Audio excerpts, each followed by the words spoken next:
Bismillahirrahmanirrahim. Assalamualaikum warahmatullahi wabarakatuh. Segala puji hanya bagi Allah Tuhan semesta alam. Dan tak lupa sholawat beserta salam semoga tercurahkan kepada Nabi Muhammad SAW. Perkenalkan, nama saya Silviana Nur Azizah dari kelas KPI 1D dengan NIM 2108302124. Di sini saya akan melaksanakan ujian akhir semester mata kuliah Pendidikan Kewarganegaraan, yaitu membuat diagram alur yang memuat materi pertama hingga materi terakhir dengan dosen pengampu Pak Faridlo Fuad MPD. Materi yang pertama yaitu Hakikat Pendidikan Kewarganegaraan. Hakikat pendidikan kewarganegaraan adalah untuk membekali mahasiswa dengan kemampuan dasar dan pengetahuan mengenai hubungan warga negara Indonesia dengan negara lain. Secara ontologis, pendidikan kewarganegaraan berobjek material, yaitu nilai, moral, dan budi pekerti. Dalam perspektif aksiologis, eksistensi dan urgensi pendidikan kewarganegaraan menjadi wahana pendidikan nilai, moral, dan pendidikan budi pekerti, sehingga dapat menjadi sarana transformasi pendidikan karakter untuk menumbuh kembangkan rasa nasionalisme dan kesadaran berbangsa dan bernegara. Materi yang kedua yaitu urgensi identitas nasional. Identitas nasional adalah kepribadian nasional atau jati diri nasional yang dimiliki suatu bangsa yang membedakan bangsa satu dengan bangsa yang lainnya. Identitas nasional mencerminkan nilai-nilai yang ada dalam masyarakat di suatu negara. Hal itu merupakan suatu yang terus-menerus berkembang dan bersifat terbuka, seperti bahasa daerah, tarian daerah, musik-musik daerah, dan lain sebagainya. Materi yang ketiga yaitu urgensi konstitusi dalam kehidupan bangsa dan negara. Urgensi konstitusi dalam kehidupan bangsa dan negara bertujuan untuk yang pertama, sebagai landasan konstitusionalisme, yang kedua untuk membatasi kekuasaan pemerintah sehingga penyelenggaraan kekuasaan tidak bersifat sewenang-wenang, yang ketiga memberi suatu rangka dasar hukum bagi perubahan masyarakat yang dicita-citakan, yang keempat dijadikan landasan penyelenggaraan negara menurut suatu sistem ketatanegaraan tertentu yang dijunjung tinggi oleh semua warga negaranya, yang terakhir menjamin hak-hak asasi warga negara. Nilai dan norma konstitusional Undang-Undang Dasar 1945. Konstitusi Negara Indonesia. Yang pertama periode 18 Agustus 1945 sampai 27 Desember 1949, yaitu Undang-Undang Dasar 1945. Yang kedua, periode 27 Desember 1949 sampai dengan 17 Agustus 1950, yaitu Undang-Undang Dasar RIS. Yang ketiga, periode 17 Agustus 1950 sampai dengan 5 Juli 1959, yaitu UUDS 1950.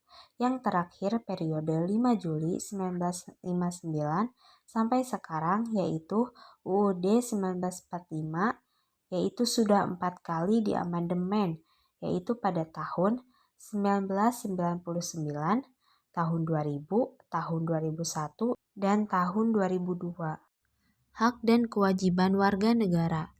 Hak-hak sebagai warga negara Indonesia yaitu yang pertama, berhak mendapatkan pekerjaan serta penghasilan yang layak. Yang kedua, berhak untuk berkeluarga serta melanjutkan keturunannya melalui perkawinan yang sah. Dan yang terakhir, berhak untuk keberlangsungan hidup, tumbuh, serta berkembang. Kewajiban warga negara Indonesia diantaranya: 1. Wajib ikut dan turut serta dalam usaha pertahanan serta keamanan negara. Yang kedua, wajib menghormati hak asasi manusia atau HAM sesama manusia. Dan yang terakhir, wajib tunduk kepada pembatasan yang ditetapkan dengan undang-undang. Demokrasi Pancasila. Berikut 10 prinsip demokrasi Pancasila yang pernah diterapkan pemerintahan Indonesia. Yang pertama, berdasar pada ketuhanan yang Maha Esa. Yang kedua, menjunjung tinggi hak asasi manusia atau HAM.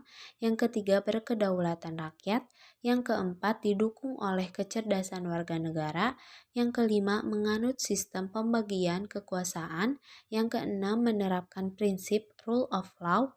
Yang ketujuh, menjamin otonomi daerah. Yang kedelapan, berkeadilan sosial. Yang kesembilan, mengusahakan kesejahteraan rakyat. Dan yang terakhir, sistem peradilan yang merdeka, bebas, dan tidak memihak. Urgensi penegakan hukum. Berikut 4 poin pentingnya perlindungan dan penegakan hukum. Yang pertama, tegaknya supremasi hukum. Yang kedua, tegaknya keadilan. Yang ketiga, mewujudkan perdamaian. Dan yang terakhir, faktor penentu lain, diantaranya hukum, penegakan hukum, masyarakat, sarana dan fasilitas yang mendukung penegakan hukum, dan yang terakhir, kebudayaan. Wawasan Nusantara. Fungsi wawasan Nusantara yang pertama sebagai wawasan pembangunan, yang kedua sebagai konsep ketahanan nasional, yang ketiga sebagai wawasan pertahanan dan keamanan, dan yang terakhir sebagai wawasan kewilayahan. Ketahanan nasional dan bela negara. Fungsi dan tujuan bela negara. Yang pertama, mempertahankan kelangsungan hidup bangsa dan negara. Yang kedua, melestarikan budaya, menjalankan nilai-nilai Pancasila dan Undang-Undang Dasar 1945. Yang ketiga, berbuat yang terbaik bagi bangsa dan negara. Yang keempat, menjaga identitas dan integritas bangsa atau negara.